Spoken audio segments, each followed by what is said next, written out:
Bueno, pues hoy vamos a conmemorar los 25 años de el SAT, del Servicio de Administración Tributaria. Es la institución que procura que todos los ciudadanos contribuyan al desarrollo del país. Es la que se encarga de recaudar y de fortalecer la hacienda pública para que haya fondos suficientes y se pueda financiar el desarrollo del país. Quiero destacar dos o tres cosas. Primero, que se ha cumplido con el compromiso de no aumentar impuestos desde que llegamos. No han habido aumentos de impuestos. Esto no sucedía antes. Al mismo tiempo, no se han creado impuestos nuevos. Quiero también dar a conocer al pueblo de México que se terminó con la práctica de la evasión fiscal y sobre todo de la condonación de los impuestos a los altos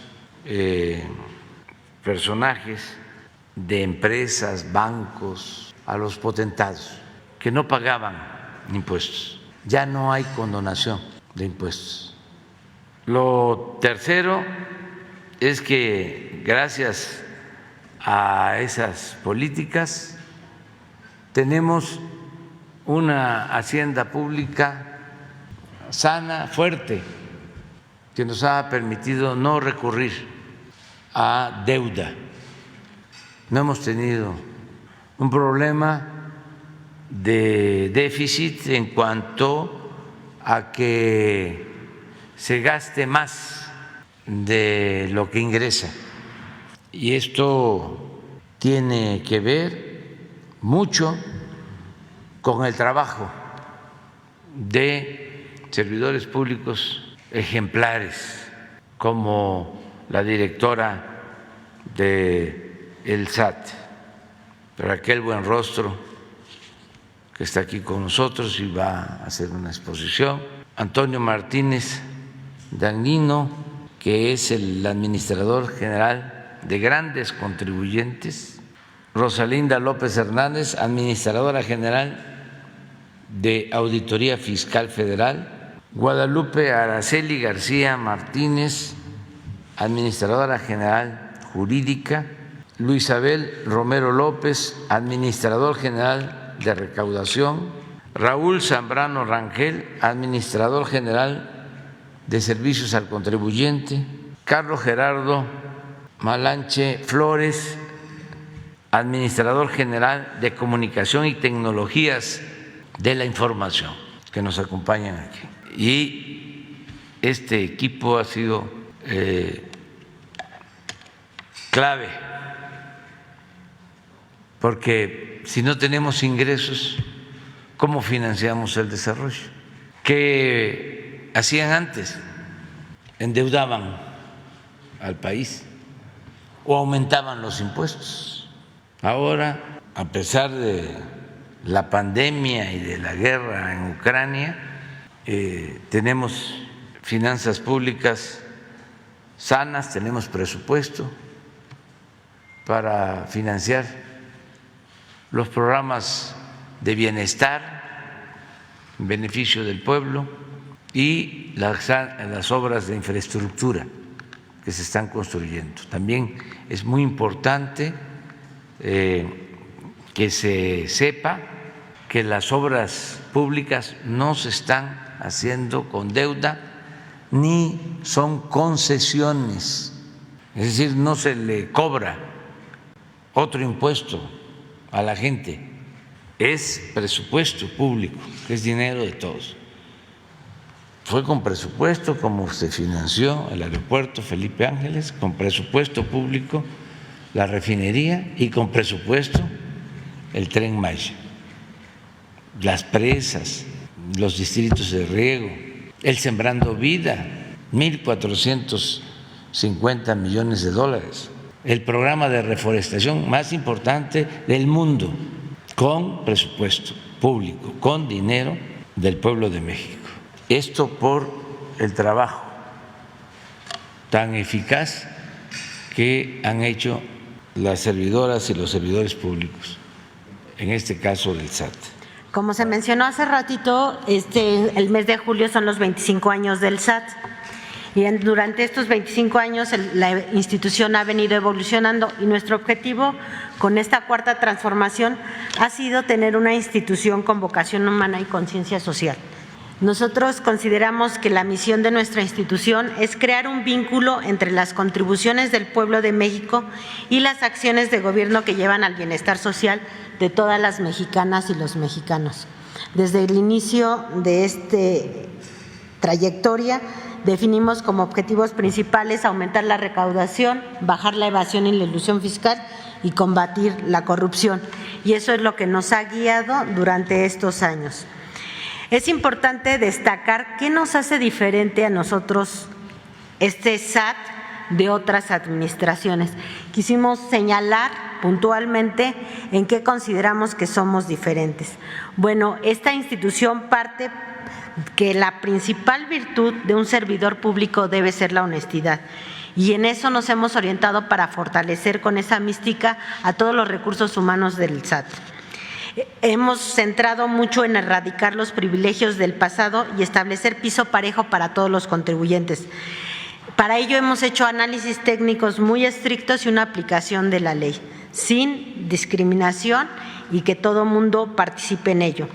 También tratamos de actuar siempre con justicia tributaria, donde los grandes contribuyentes ya no se benefician por encima del pueblo, en el que ya no existen condonaciones de impuestos y quien gana más tiene el deber cívico de pagar más y de contribuir con ello al gasto público. También hemos trabajado mucho en convencer a los grandes contribuyentes y a las universidades de que la función de un asesor contable o jurídico es ayudarlos a cumplir la ley y no a pagar menos impuestos doblándola o violándola. También hemos trabajado mucho en facilitar a los contribuyentes su regularización fiscal, incentivando sobre todo las autocorrecciones y las aplicaciones de los beneficios fiscales previstos en la normatividad. Y finalmente también hemos trabajado mucho en explotar y analizar la información de los sectores económicos y grupos corporativos, identificando patrones de elusión y defraudación fiscal, así como las factureras. Eso es lo que nos hemos centrado muchísimo. Y sobre estos ejes hemos trabajado principalmente en los grandes contribuyentes. Es importante señalar que durante estos 3 primeros años, poco más de 3 años, se ha recaudado el 86% en la fiscalización de grandes contribuyentes comparado con todos los 6 años de la administración anterior. ¿Qué se ha hecho? Se ha trabajado en actos nuevos, se ha fortalecido mucho los que están en proceso, se han hecho auditorías de las devoluciones porque hacían mucha trampa cuando pedían las devoluciones y ahora se da puntual seguimiento desde la auditoría, los juicios, las liquidaciones y el cobro. En cuanto a la evasión y la elusión fiscal, esta estrategia es más compleja en el sentido que requiere mucho más información. Son muchos contribuyentes y ahí nos hemos dedicado mucho a fortalecer todo el análisis de datos, la estadística, la información, para identificar patrones sobre la evasión y la elusión fiscal y poder establecer algunas líneas preventivas, correctivas y punitivas. Esto principalmente está muy orientado a todo lo que son los sistemas. En el SAT hay poco más de 750 aplicativos. Se ha aumentado también la automatización de los procesos. Se han perfeccionado y mejorado las plataformas tecnológicas. Es importante decir que cada día tenemos menos dependencia de servicios de terceros. Hemos trabajado mucho en la soberanía digital porque mucha de la información del SAT estaba prestada por terceros. Además de que hemos obtenido mayor soberanía digital y hemos mejorado toda esta infraestructura. Esto nos ha llevado a ahorros de más de 2,000 millones de pesos, mismos que se han utilizado para fortalecer también las tecnologías, mejorándolas.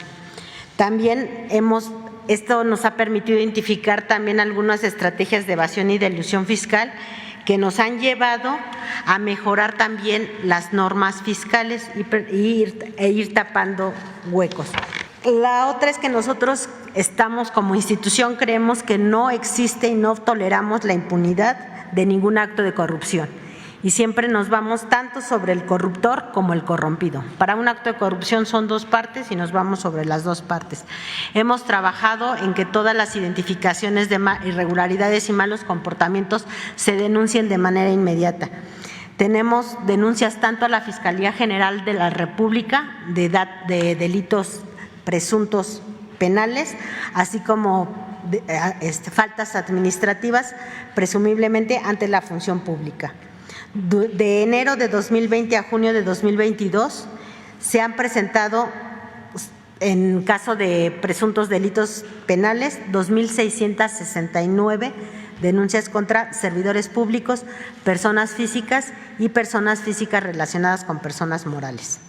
De estas 2,669, 599 son por contrabando, 105 es por un acceso irregular a los sistemas y el otro son otro tipo de presuntos delitos. Vinculados a proceso han sido 469 personas, del total hemos tenido 15 resoluciones y el castigo más alto que hemos tenido son 6 años de prisión por manejo irregular en los sistemas de información.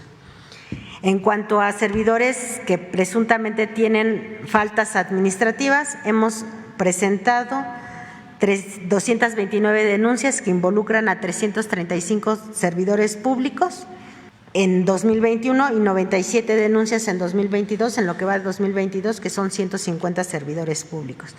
Escribimos las aduanas porque el año pasado todavía eran aduanas y las denuncias que aparecen ahí son las que están en proceso, pero ya aduanas, como ustedes saben, a partir del 1 de enero ya es otro órgano desconcentrado que no depende del SAT. La siguiente, por favor. Esto nos ha llevado a obtener los siguientes resultados. Como decía el presidente, si nosotros trabajamos con mucha honestidad y en estricto apego a la ley y sin discriminaciones y con piso parejo, nos lleva a buenos resultados en las contribuciones.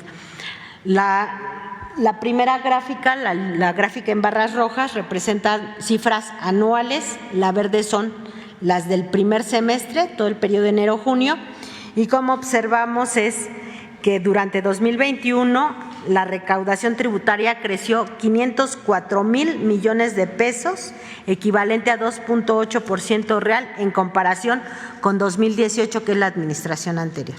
Entonces llevamos ya un incremento considerable. En enero-junio del 2022 la recaudación ascendió a 2,049,000,000, lo que implica un crecimiento de 2,7% respecto del año anterior y 8,6% respecto de 2018. Es decir, la recaudación está por encima y ya superó los niveles de la prepandemia sin ningún problema. Incluso ahorita vamos a observar, como vemos en la gráfica, que nunca bajó a pesar de la pandemia y a pesar de la crisis de la guerra de Ucrania con Rusia. La siguiente, por favor. También mucho se decía que los grandes contribuyentes solo iban a ser para rato. No es verdad. Aquí vemos la gráfica de los grandes contribuyentes y más bien la recaudación de grandes contribuyentes nos da para otro rato más. O sea, es sostenible la recaudación. ¿Qué es lo que ha pasado? Aparentemente baja la fiscalización, pero los esfuerzos que se han hecho de auditorías que han identificado por dónde eluden y evaden los grandes contribuyentes, pues ya no lo vuelven a hacer. Entonces ya no cae en la fiscalización ni en la auditoría, pero sí podemos observar que hay un ligero crecimiento en la recaudación porque esas fallas o faltas que estaban cometiendo, ya sea a propósito o por omisión, las están recuperando. Entonces aquí vemos cómo ha crecido grandes contribuyentes, la parte verde es la aportación de los grandes contribuyentes propia, digamos, sus ganancias, los impuestos que ellos pagan. La parte amarilla son las retenciones que hacen de sus trabajadores y las retenciones que hacen de IVA, ¿no? Que son al final lo que consumimos, pues cada consumidor paga su IVA, al igual que cada trabajador pues paga sus impuestos de ISR. La parte amarilla son las retenciones, la parte en verde es lo que han aportado los contribuyentes, y lo que vemos en estas cifras es que de enero a junio del 2022, grandes contribuyentes aumentó con relación al año pasado 20.7 en términos reales. O sea, ahí es un reflejo de la reactivación económica. La siguiente, por favor. Ahora vamos a ver nada más lo que se refiere al impuesto sobre la renta. El impuesto sobre la renta también vemos un comportamiento similar. En el comparativo del primer trimestre, que es la parte, el cuadro verde de aquí abajo, observamos que tan solo las ganancias, el impuesto sobre la renta sobre ganancias es de 30.8%. Y de las personas morales es 32.1. O sea, sí ha habido utilidades en las personas morales, tanto que la recaudación de ISR creció 32.1% en términos reales. La siguiente, por favor.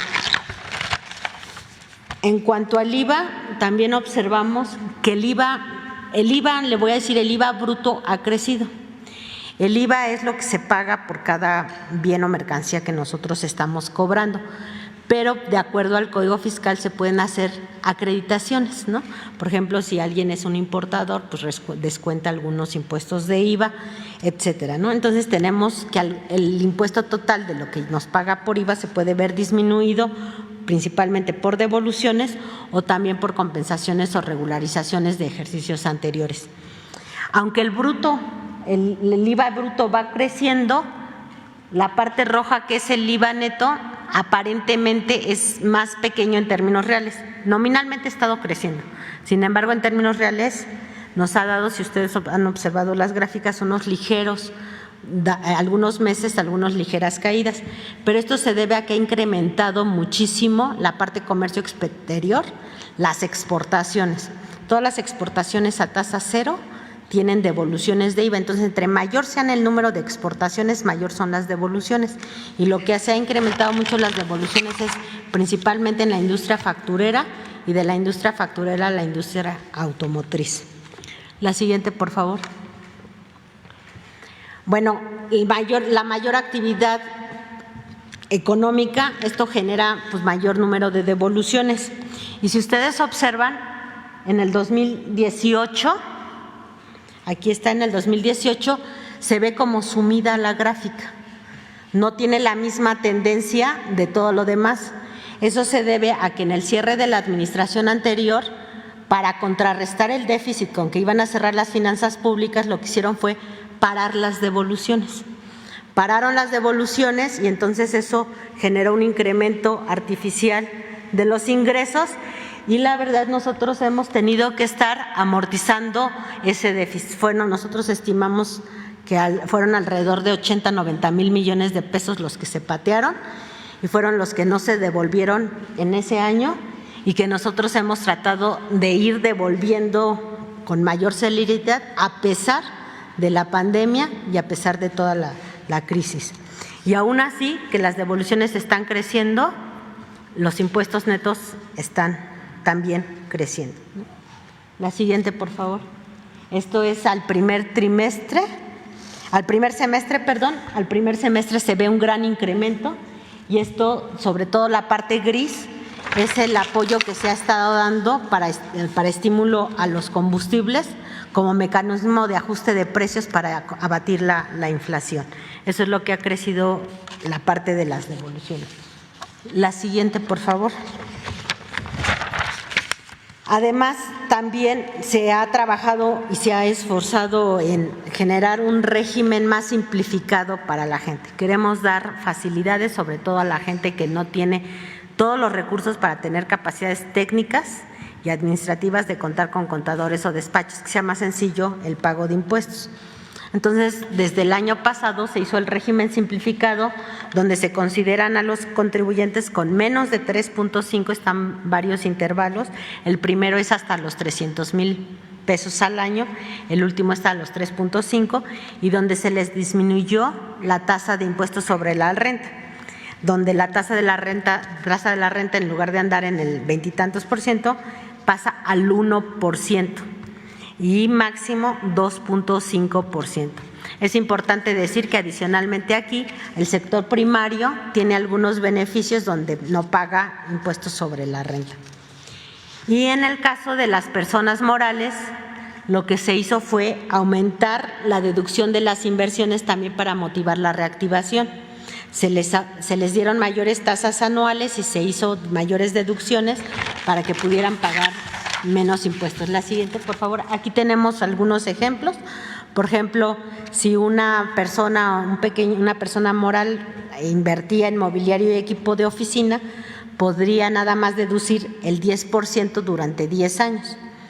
Y a la propuesta nueva, lo que como quedó la modificación de leyes, ahora puede disminuir el 25% en 4 años. Entonces deduce más rápido, esto le da liquidez y también puede reactivarse y mejorar su negocio. Y hay varios ejemplos, son muchísimos. La siguiente, por favor. También observamos que de que empezó esta administración, el presidente firmó varios decretos para dar estímulos en las regiones fronterizas, empezando por la norte, luego el siguiente año continuó con la sur y la franja de Chetumal. Aquí vemos cómo se han incrementado los estímulos fiscales en estas zonas. En el 2019 era de 68,000 y ahora en 2021 cerró en 95,000.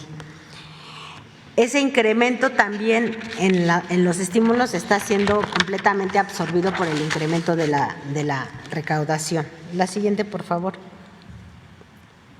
Esta gráfica muestra los estímulos de combustibles, ¿no? Decíamos hace rato que los estímulos a los JEPs se utilizan como una medida de ajuste de precios contra la inflación, porque la inflación es el impuesto más caro para la población que tiene menos recursos. Entonces, si nosotros observamos primero el IEPS que se pagaba el año pasado, que pagan de manera normal para compensar y que no haya tanta variación en el precio, ese estímulo fiscal en el 2022 alcanzó un apoyo de 114,771 millones de pesos.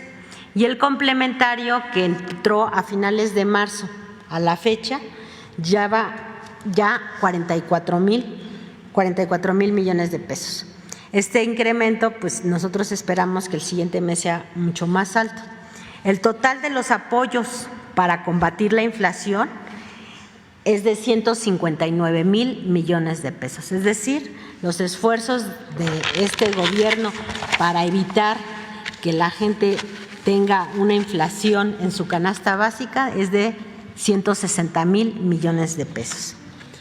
¿Cómo se ven estas acciones que ha emitido el SAT con base en estos principios de esta nueva transformación? Aquí vemos un apartado del impacto en las finanzas públicas y en la parte económica. Muchas de ellas pues, ya eran metas, compromisos, que fueron compromisos de campaña del presidente y que se están cumpliendo cabalmente. El primerito es: no hay aumento en los impuestos ni impuestos nuevos, no se incrementa la deuda. Esto también, como se mantuvo los ingresos, se mantuvo el grado de inversión a pesar de todas las crisis. También el haber garantizado el cumplimiento de las metas de ingreso nos permitió mantener el presupuesto en los programas y proyectos prioritarios sin ajustes. Las medidas que se están metiendo están permitiendo abatir el incremento de la inflación, que sin duda la inflación se le reconoce internacionalmente con el impuesto más caro para la gente con menores recursos. Y esto va aunado también a que ya estamos saliendo de este periodo y este año ya empezó la recuperación económica y aparte México ha tenido un reconocimiento internacional. La siguiente, por favor. Aquí observamos algunas gráficas que también el presidente ha mostrado en diferentes ocasiones, que es cómo se comporta el consumo. La gráfica de arriba son las tiendas departamentales y las tiendas de abajo son las de autoservicio. ¿Por qué son indicativas y un buen indicador estas gráficas? Porque cuando hubo la crisis sanitaria y bajó toda la actividad económica, el gobierno mantuvo todos sus programas prioritarios. Esto que permitió, pues los apoyos a los jóvenes, los apoyos a los adultos mayores, etcétera, permitió que un gran porcentaje de la población mantuviera su nivel de ingresos para su subsistencia. Y aquí lo vemos ligeramente en las gráficas, el comportamiento, el observado es la línea roja, vemos una línea negra punteada que está ligeramente una tendencia hacia arriba. ¿Eso qué quiere decir? Independientemente de la crisis, tanto sanitaria como la de Ucrania y Rusia, siempre se mantuvo lineal y constante de un consumo sostenido en todas las tiendas de autoservicio y en todas las tiendas departamentales. Lo que garantiza es que la mayoría de la gente tuvo recursos para sobrevivir gracias a todos los programas que hubo, los programas sociales. La siguiente, por favor. Aquí vemos un corte a mayo de cómo es el impacto económico al apoyar con estímulos a los combustibles para combatir la inflación. En el primer cuadro vemos cómo es la inflación de México y Estados Unidos. México es la barra verde, Estados Unidos es la barra roja. A mayo en 2022, México está en una inflación de 7.65, mientras que Estados Unidos está en 8.58. Tenemos un punto menos de inflación. Si nada más nos referimos a la parte de los productos o las mercancías energéticas, es mucho más notorio el control de la inflación. México está en 6.4%, Estados Unidos en 34.6% y la OCDE en 47.7%. Entonces ahí se ve el esfuerzo que hemos hecho como gobierno para poder mantener abajo los precios. La siguiente, por favor. Esta está muy larga, nada más se las voy a platicar. Parte de las defraudaciones fiscales proviene de empresas transnacionales, porque son las operaciones internacionales o las reestructuraciones corporativas donde se prestan más para mayores defraudaciones. Aquí en el área de internacionales se está trabajando, de hecho a estas alturas ya se tienen reuniones semanales con nuestro homólogo en Estados Unidos, en el área de grandes contribuyentes, para evitar, por un lado, lo que se llama la doble tributación. Eso le da certeza jurídica a un contribuyente que no paga doble en México y en Estados Unidos, pero también nos ayuda a no tener doble evasión. Juega para los dos lados, ¿no? Porque tenemos maquiladoras gigantes que por 7 años, 8 años no han pagado ni en México ni en Estados Unidos. Entonces se ha hecho un gran trabajo, ya se tienen reuniones semanales y se establecen medidas normativas conjuntas para evitar esta doble tributación o doble no evasión fiscal. Esto nos ha funcionado también y le ha funcionado también a Estados Unidos, que se está viendo cómo generalizarlo no solo a maquiladoras, sino a otro tipo de empresas como son las distribuidoras. Y este mecanismo, incluso Estados Unidos lo llevó a la OECD como un ejemplo de eficiencia y están ya realizándose grupos de trabajo en la OECD que están liderados por México, para llevar todas estas metodologías a nivel internacional, para que también se hagan en Europa y se hagan en Asia y en África. También se ha fortalecido mucho el intercambio de información, que eso nos permite también tener mucho conocimiento sobre las operaciones y cómo juegan a llevar recursos a paraísos fiscales y poder detectar también más rápido las evasiones. Y se han fortalecido muchas grupos de trabajo con autoridades de diferentes países y México está participando en muchos casos como capacitador en estos temas internacionales, dado los resultados que hemos obtenido. Y la siguiente, por favor, ya así como a manera como de un resumen nada más para sensibilizar un poco los números de los esfuerzos que se ha hecho. Nosotros consideramos, dados los resultados, que la transformación de un nuevo SAT, caracterizada por el valor de la honestidad, las capacidades técnicas, el estricto apego a la ley y el piso parejo, ha demostrado que puede incrementarse la recaudación de manera sostenida y equivalente a una reforma fiscal sin aumentar las contribuciones. Aquí vemos un cuadro muy sencillo que nos puede dar un orden de magnitud, donde vemos en la línea verde cómo son los ingresos tributarios en 2018, que es el último año de la administración anterior, el año anterior y el presente, ¿no? Que la diferencia es la reactivación económica. Si nosotros observamos las diferencias nominales del 2022 del primer semestre con el primer semestre de 2028, hay una diferencia de 491,000 millones de pesos. Y contra el 2022, 193,000 millones de pesos. Pero esta recaudación, decíamos, no solo ha sostenido un ritmo creciente, sino también ha absorbido el incremento en las deducciones. ¿Cuáles deducciones? Pues el aumento de los estímulos fronterizos que han ido creciendo, el estímulo de los combustibles y las devoluciones en sí. Entonces, si nosotros vemos todo lo que hemos absorbido de que devolvemos de adicional de contribuciones, más lo que ha crecido, la brecha contra 2018 es de 943,000 millones de pesos, casi 1 billón de pesos. Y con respecto a el año pasado son 443,000 millones de pesos. Entonces, aquí es un reflejo de que sí estamos en la recuperación, estamos en la reactivación, y que tener una institución con honestidad, capacidades técnicas, estricto apego a la ley y piso parejo nos puede llevar a un crecimiento sostenido sin necesidad de aumentar impuestos. Eso es todo. Gracias.